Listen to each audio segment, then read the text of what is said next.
Research suggests that affirming a young child's incongruent gender belief will lead to persistence and send them down a medical path of toxic hormones and surgeries.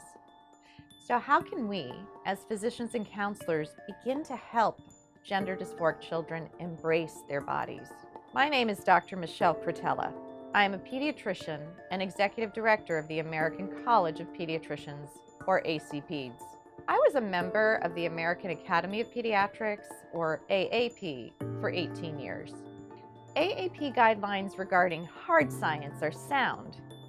Where they and many other health organizations run into trouble is when health issues intersect with social and political agendas. The fact is, leadership of the AAP and most other medical and psychological guilds is heavily influenced by academia, federal and state grantees, and even special interest groups affiliated with progressive elites. For proof, you need look no further than the AAP's 2016 policy regarding gender dysphoria in children, which was written by a transgender activist employed by the Human Rights Campaign. The updated 2018 version calls for the social and medical transition of all gender incongruent children regardless of age. Although this one was written by a physician, the AAP didn't count on anyone fact-checking it. Psychologist Dr. James Cantor, himself a gender identity expert, did just that. He found that every reference the AAP cited outright contradicted what the AAP said. Instead, the references reflected international consensus that cases of childhood gender dysphoria should be met with watchful waiting, because the vast majority will resolve if the children are supported through natural puberty. It is also important for parents to protect their kids from transgender propaganda, especially in schools, libraries, on television, and the internet.